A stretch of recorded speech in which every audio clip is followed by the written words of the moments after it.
Bibigyan ko kayo ng tour sa Park Plaza, Westminster. So, ito siya.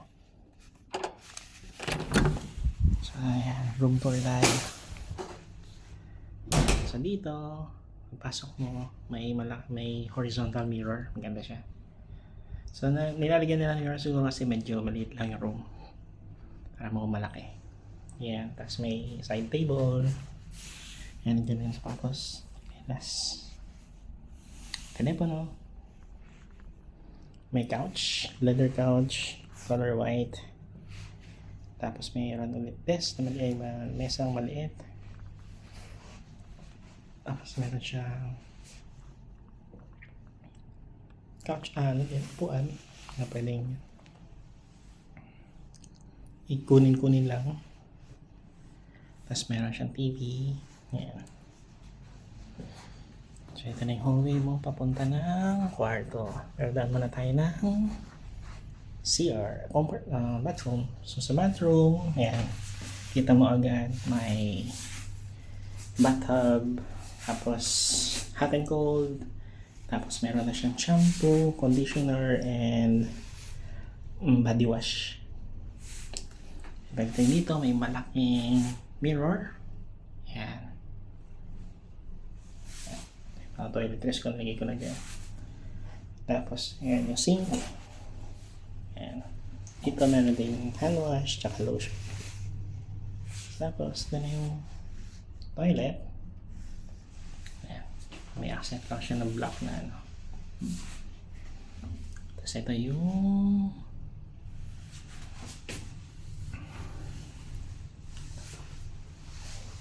yan yung shower. So may sa shower meron din siyang conditioner, shampoo, and body wash. Tapos ayan, shower. Malakas naman yung tubig. Ayan. Tapos may bathrobe. So by default dalawa yan. Gamit ko na isa.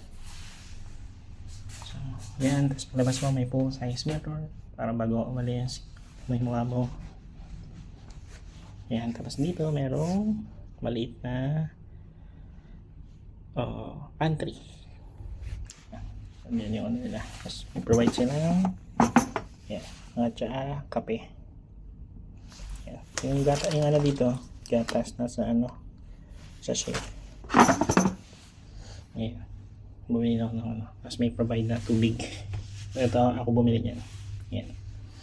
Tapos merong yelo sa labas. Kaya may ganito, may yelo sa labas. Pwede ka kumuha ng yelo. Tapos yan, meron pang provide kung kailangan mo additional. Tapos nandito yung microwave. Yan. Sa baba meron siyang yan, may cutlery din siya. So yan, kompleto. Then trash can sa mga basura. Tapos dito yung mini ref. Yan, nilagay na. Coke na. Ayan, tapos pagdating mo dito, yan, may lagyan na ng baggage. Yan, hindi ko naman nilagyan kaya kasi nakalagay doon yung baggage ko eh.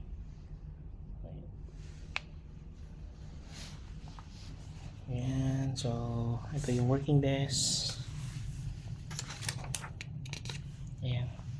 So dito sa working desk, maganda rito kasi meron na sila pang USB-C, USB, pang US, Euro, yung katulad sa Pilipinas, tsaka UK. Sa UK kasi yung tatlo yung paa. Ayan. Tapos may lampshade. Ayan, may TV, malaki. Pakita ko lang.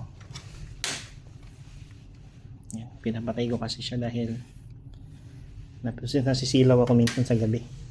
Pinapatay ko. Kasi ito yung bed. So malaki siya. Hindi ko lang alam ang size. Kaya malaki. Kasi yan yung view. Ito yung view niya.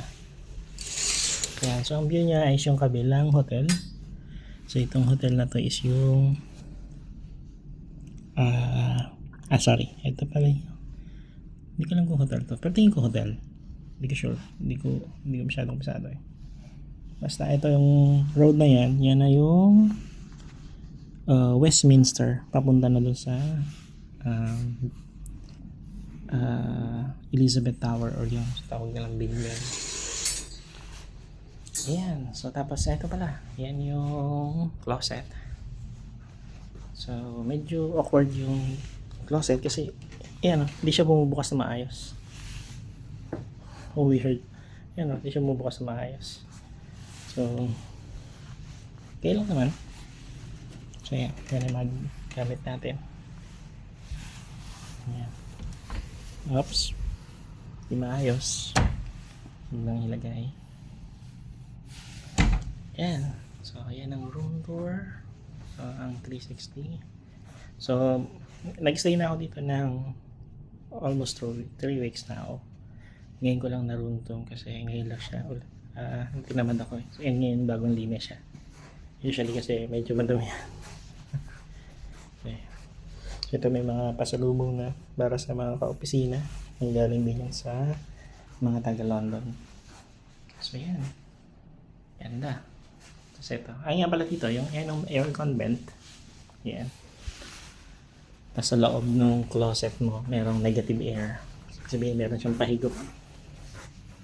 So, ito yung negative air. Aircon. Tapos may negative air dito. Yan, ito, pahigop to. So, may hinihigop yung masangsang na amoy ng damit mo. Yun lang. Salamat. Bye-bye.